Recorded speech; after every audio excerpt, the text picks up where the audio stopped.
All right, I think I'm finally ready. Sorry I took so long, but I've got my Spinoza, and I've got another Spinoza, and I've got another Spinoza, and I've got Pierre Bayle on Spinoza. Pierre Bayle is one of my favorite philosophers that just to sit down and read. He's so... later. We'll talk later. But I'll tell you a little bit about what Bayle says about Spinoza. Right at the beginning, Bayle describes Spinoza saying, a Jew by birth, and afterwards a deserter from Judaism, and lastly an atheist, was from Amsterdam. That's his opening description. He describes Spinoza in very interesting terms. Now, Spinoza's got a reputation shortly after his death because of his works, he's got a reputation as an atheist, which... does it make sense? In some ways, it really doesn't make sense, right? We're looking at book one of the Ethics, which is of God. Spinoza writes about God all the time. Spinoza thinks God is the only thing that exists. So it's a little weird to call Spinoza an atheist. But at the time, in the 17th century, anyone with heterodox views will be identified as an atheist. So it's not that out of sorts. Now, when I have taught Bayle to people, sometimes what I'll ask them to read is two articles back to back that do an interesting thing together. And one is the article on Spinoza, who clearly has all the wrong theological views according to Pierre Bayle. And the other is the article on King David, who, according to Pierre Bayle, seems to have all the right views, all the right theological views, and piety too. But how does Bayle describe these two, right? Well, how he describes King David is as, a ruthless, unscrupulous ruler. And it's not just the Bathsheba episode, but like over and over and over again, Bayle finds that King David has, how does he put it, sacrificed righteousness for expediency, something like that, right? Hiring someone to commit treason, hiring someone to go kill those people, and protecting them, and then after, as he's dying, saying, oh, maybe, my political operatives, my assassins, you shouldn't let them live. I promised them I would protect them, but once I'm dead, go ahead and kill them. Bayle has a problem with King David in a lot of ways, and, we should have problems with these sorts of things, right? You can't sacrifice righteousness for expediency, for political expediency. You can't do that. That's bad. But what does Bayle say about Spinoza, other than being an atheist? Those who were acquainted with him, and the peasants of the villages where he had lived in retirement for some time, all agree in saying that he was sociable, affable, honest, obliging, and of a well-ordered morality. This is strange, but after all, we should not be more surprised by this than to see people who live very bad lives even though they are completely convinced of the gospel. Bayle uses David and Spinoza to kind of help us decouple morality from piety, to help us decouple our beliefs about God from our morality. You can be a good person with any number of religious beliefs. And you can have religious beliefs that are as true as one can find and still be a vicious, wicked person, untrustworthy, like not deserving a place in your life, right? So our beliefs and our manner of living, surely they're related in ways. It's weird watching myself sorry, I have ADHD, right? It's weird. It's weird thinking that your beliefs have nothing to do with your manner of living, with your morality. But they are certainly decoupleable. Decoupleable. There's a word. Decoupleable. I made up that word. Anyway, so let's take a look at what this atheist, what this moral atheist even, has to say about God. All right. I want to get into this by contrast, all right? Spinoza is going to say that there is one substance that exists. And this is a bit of an odd thing. Other philosophers will say there's a great variety of substances, different substances. For instance, here we've got a human being. We've got, I've decided that's a rose bush. We've got a chair, we've got a tree, and then zooming in further, we can look at a leaf. These are all distinct substances. These are the nouns of the world that hold the adjectives of the world, right? Nouns and adjectives are grammatical things, but the substance is the noun of the world, right? And then an attribute or a mode is going to be like an adjective or even an adverb of the world, right? A modification of the substance. But this is a little tricky, isn't it? If the tree's a substance, and a leaf is a substance, the tree actually has, way more substances. Where do we draw the lines, right? Where do we draw the lines? Are there infinitely nested substances? Is a cell in the leaf a substance? Someone like Aristotle is going to take the substances kind of at face value as kind of the pointables, right? I can point at the book, I can point at the tree, I can point at the blade of grass, I can point at the stick, and I can point at, so we can identify the substances, the things, and then think about, right, analyze what makes that substance the kind of thing it is, and so on.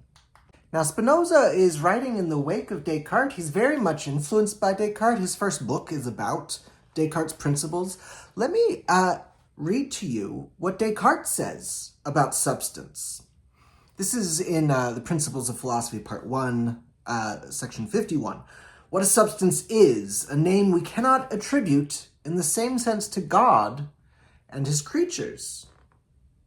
With respect to those matters we consider as being things or modes of things, it is necessary that we should examine them here one by one. By substance, we can understand nothing else than a thing which so exists that it needs no other thing in order to exist. So exists that it needs no other thing in order to exist.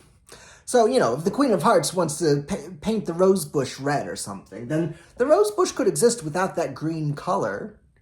But the color can't exist on its own. It's not some free-floating thing, right? The color has to exist in a substance. But when we think about this further, of course, the rose bush can't exist without the soil, can't exist without the sun, can't exist without so many things. What does Descartes say? He continues. By substance, we can understand nothing else than a thing which so exists that it needs no other thing in order to exist. And in fact, only one substance can be understood which clearly needs nothing else, namely God. We perceive that all other things can exist only by the help of God's concurrence. That is why the word substance does not pertain univocally to God and to other things, as they say in the schools. That is, there's no meaning that can be distinctly understood as common to God and to his creatures. So, here's a substance, here's a substance, here's a substance, here's a substance, here's a substance. When we're talking about creatures, right? These things exist independently of each other.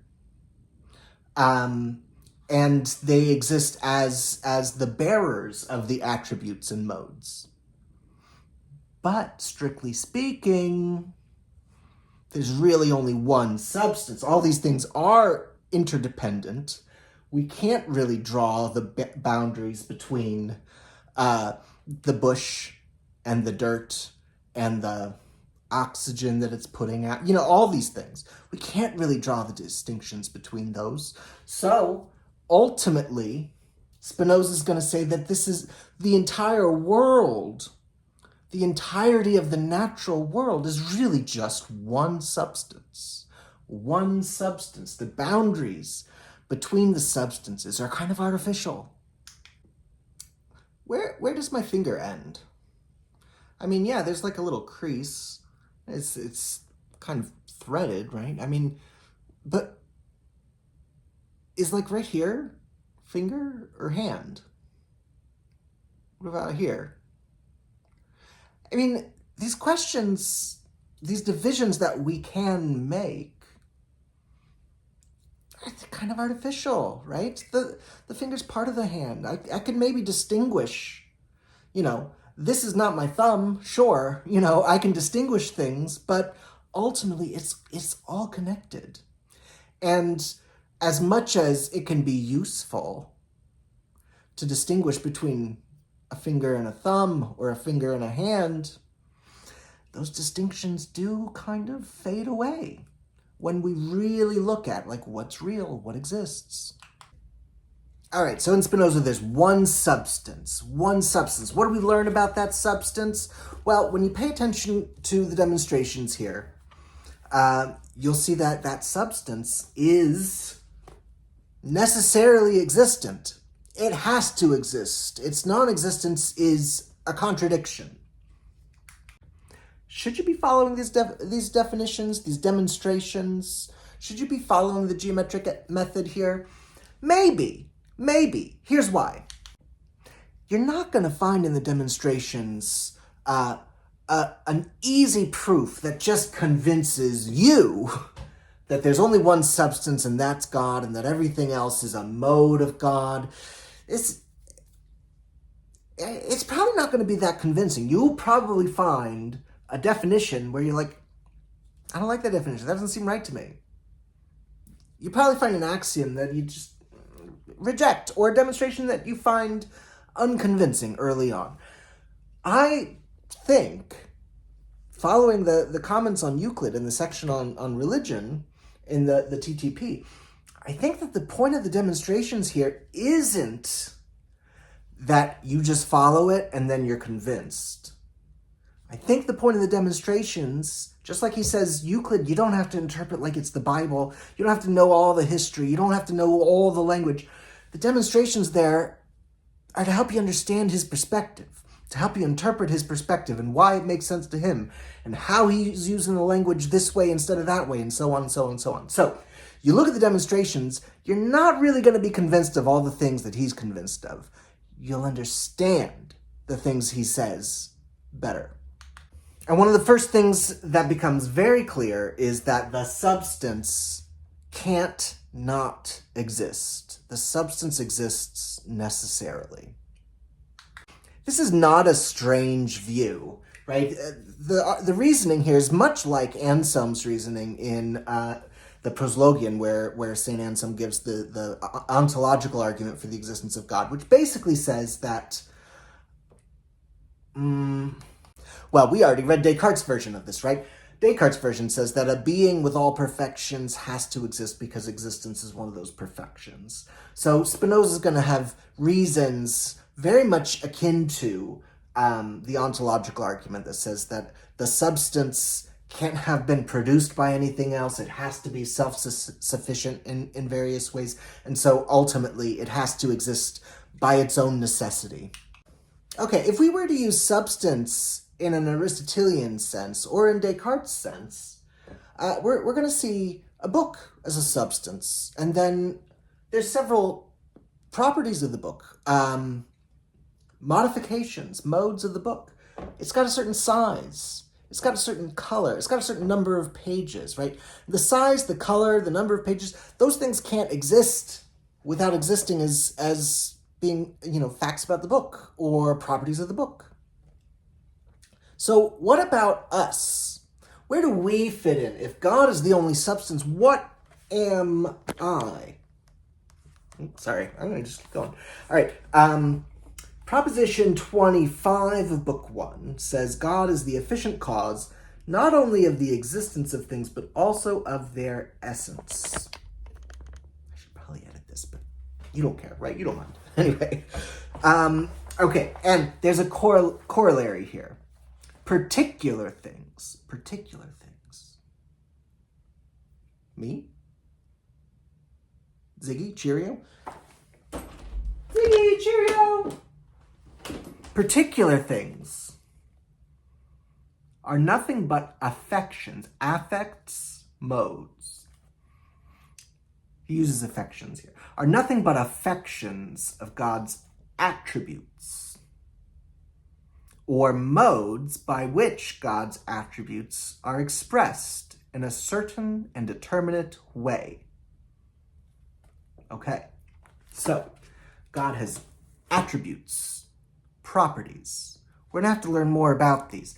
The attributes define the essence of the thing. This gets a little complicated. Spinoza says that God Spinoza says that God is a being with infinite attributes. But we only know about two of them. And those are, unsurprising if you remember your Descartes really well,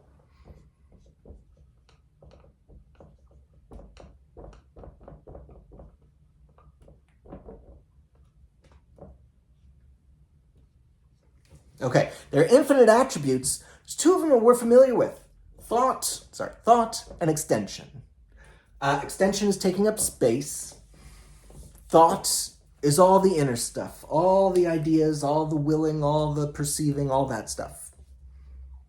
So, a particular thing is a particular modification of God's attributes. So, my body is a particular mode of God's attributes. So, what do books have? Books have pages, and the pages are related one to another, right? One word follows the other word and so on. So, the pages exist because the book exists there. They exist as pages of the book. Books have pages, and this is a particular one. So, God is extended in 3 dimensions.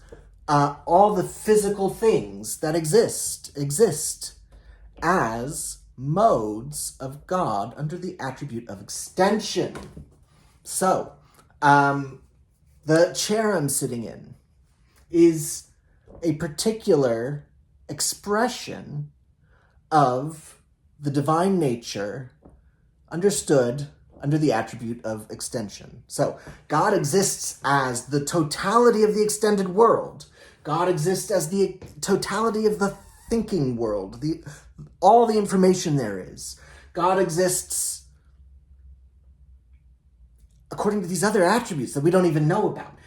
All the attributes of God express God's essence in some particular ways, and there are, which we'll talk about more when we talk about book 2, there are a series of modes following from the essence of God.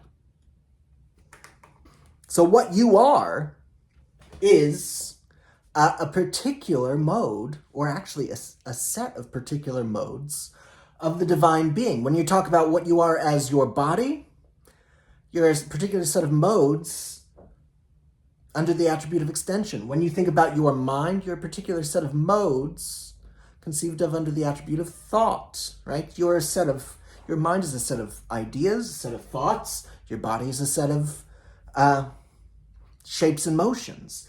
So those two things define who you are, and then we'll find in book 2 that they line up, that your mind is your body, that the mind is your body, thought of under the attribute of thought. And your body is like an instantiation of your mind. They're intimately related. We'll talk about that more in book 2. All right, you might have gathered that there's a Stoic ethics coming out of this. And it is a Stoic ethics, but I think it's a pretty good Stoic ethics as far as Stoic ethics go. Right? We've got one being. Everything's actually ultimately connected. If you've ever seen I Heart Huckabee's The Blanket, right? Think of the blanket, right? Everything's ultimately connected. And everything that is and everything that happens follows with necessity, unavoidably, from the nature of God. Where's our power in this? Where's our choice? Where do we pursue blessedness? You're right to wonder. You're right to have doubts. There's something worthwhile coming here. Okay, first, we need to see the way these modes follow from the essence of God with necessity. There's two ways. This is Book 1, Proposition 28, Scholium. Spinoza says, since certain things had to be produced by God immediately. Okay, now let's wonder here. God is everything that is. What does it mean for something to be produced by God immediately? He's talking about the modes. Now, the modes are part of the substance. You can't really distinguish the two, but this is the way in which God, actually, he clarifies, there's two ways of thinking about God or nature. There's natura naturans and natura naturata. One of them is God thought of as infinite, thought of as eternal. You see the whole with no sequence. And the other is in sequence. So there's certainly effects coming from the essence of God in a immediate way, God producing those right away, and in an immediate way, right? What happens to one billiard, let's go over here. What happens to one billiard ball causes what happens to the next billiard ball, and the next one, and the next one, and the next one. All of that is part of God, but there is a distribution, a declension, maybe? I mean, of the divine power. So Spinoza says here in Proposition 28, since certain things had to be produced by God immediately, namely, like which things? Namely, those which follow necessarily from his absolute nature. Isn't that everything? And others, which nevertheless can neither be nor be conceived without God, had to be produced by the mediation of the first things. So, there's a distinction between those things that are like produced by God immediately and those things that require the mediation of these other things, the things that have already been produced, right? God can't create, say, a marble statue without creating marble.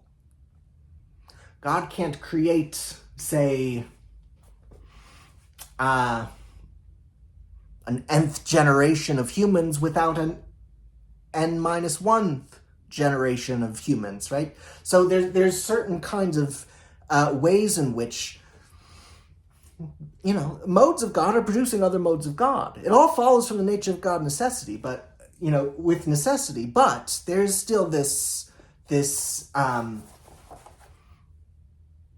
dispersing of divine power throughout the substance that involves immediacy and then mediation. This is really important for our discussion of appendix to Book 1. All right? Okay, so it follows that God is absolutely the proximate cause of the things produced immediately by him, and not a proximate cause of his own kind, as they say. For God's effects can neither be nor be conceived without their cause. And second, that God cannot properly be called the remote cause of singular things, except perhaps so that we may distinguish them from those things that he has produced immediately, or rather, that follow from his absolute nature. For by a remote cause we understand one which is not conjoined in any way with its effect, but all things that are in God, and so depend on God, that they can neither be nor be conceived without him. Okay, so all these things depend on God. All these things flow with necessity from the divine nature, but some of them are tied very closely to who God is, and some of them are more of a movement of God's power through things. Now, to some degree, these might be different perspectives we can take on it, but that's going to be really important. So, next stop, we're going to have a discussion. I talked to Matt. Matt's on board. We're going to have a discussion of the appendix to Book 1, where Spinoza distinguishes between his very philosophical understanding of God, that Bale will call atheism, and a more traditional monotheism. And Spinoza is going to argue that the monotheism involves us in lots of errors, really bad errors. And his more philosophical view of God, well, the proof's in the pudding, right? Let's see what he makes out of it in the Ethics.